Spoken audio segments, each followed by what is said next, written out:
আসসালামু আলাইকুম শাইখ। ওয়ালাইকুম আসসালাম রহমতুল্লাহ বরকাত। জি।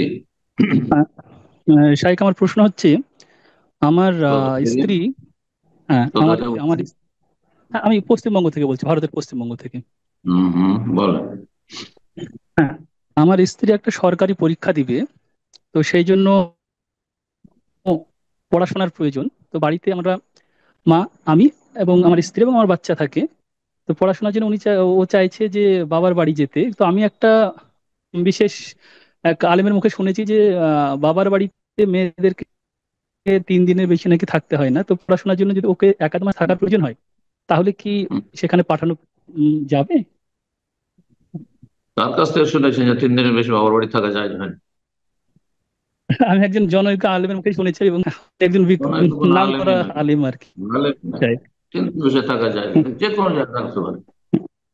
আপনি যদি অনুমতি দেন যে আপনার স্ত্রী মক্কা মদিনে থাকবে, 1 বছর থাকবে, অসুবিধা আছে নাকি? আপনার বিনা অনুমতি থাকা যায় না, কিন্তু আপনার অনুমতি করবেন। প্রবাসে যারা থাকছে, স্বামী থাকতে পারবে 2 বছর ধরে, 2 বছর পরে যাচ্ছে স্ত্রীর কাছে, আর স্ত্রী পারবে না? অনুমতি হইলে হলো, একে অপরকে। এসব ভুয়া ফতোয়া, কোথা থেকে এসব ফতোয়া নিয়েছে? 3 দিনের বেশি বাবার বাড়ি থাকতে পারবে না, জুলুম করছেন।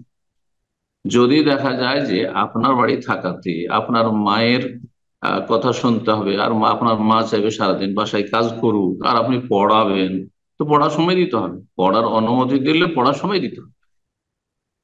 কথা বুঝতে পারছেন? সুতরাং আপনার স্ত্রী যদি দেখে যে এটি হচ্ছে যুক্তিসঙ্গত কথা, যে আমাকে পড়ার জন্য সময় লাগবে, সুতরাং আমাকে বাবার বাড়ি পাঠিয়ে দাও, সেখানে আমি ভালো করে পড়াশোনা করতে পারবো, তাহলে আপনি সেটা, যখন পড়ার অনুমতি দিয়েছেন, তো আপনি প্রস্তুতির অনুমতি দেবেন পরীক্ষার জন্য।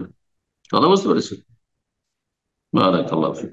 আর যদি সহশিক্ষা হয়, তো আমি এটাতে অবশ্যই কাউকে আগ্রহী করব না, বা অনাগ্রহী করবো, আপনাকেও আপনার ওয়াইফ, যে এই সহশিক্ষার পড়াশোনা, সহশিক্ষায় পরীক্ষা দেওয়া, এগুলি ভালো মানুষের, নেক লোকদের কাজ নয়। জি।